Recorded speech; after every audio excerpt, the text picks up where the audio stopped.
आरती एक शांत साधारण सी दिखने वाली महिला, लेकिन उसके अंदर एक तूफान था जिसे कोई नहीं देख सकता था।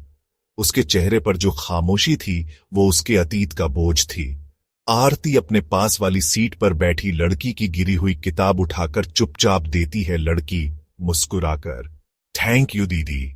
आरती हल्की मुस्कान, फिर दूर देखने लगती है। कोई बात नहीं। 7 साल पहले आरती को कोर्ट ने अनजाने में हुई दुर्घटना के जुर्म में दोषी ठहराया था।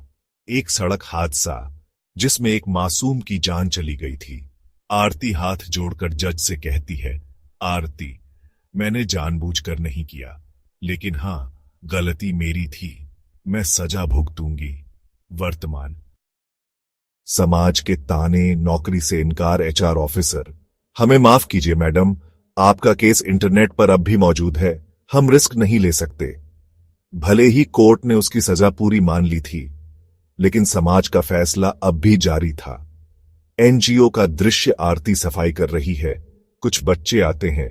बच्चों को खेलते हुए देखकर वो मुस्कुराती है। आरती धीरे से, शायद मैं किसी की जिंदगी छीन बैठी थी, अब कोशिश है किसी की जिंदगी संवारने की। एक दिन उसी एनजीओ में एक महिला आई जिसकी बेटी हादसे में मारी गई थी। महिला आरती को पहचान लेती है। दोनों की नजरें टकराती हैं। संघर्ष का क्षण, दोनों आमने सामने। महिला आंखों में गुस्सा और आंसू, तू ही है ना जिसने मेरी बेटी को छीना?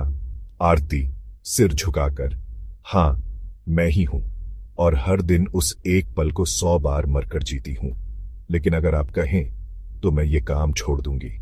महिला की नजर बच्चों पर जाती है जो आरती से हंसते हुए लिपटे हैं। महिला धीरे से, तू अब किसी की मां जैसी लगती है। मेरी बेटी तो चली गई, लेकिन शायद तू अब किसी और के लिए फरिश्ता बन सकती है। आरती बच्चों के साथ किताब बांट रही है। महिला उसे देख रही है।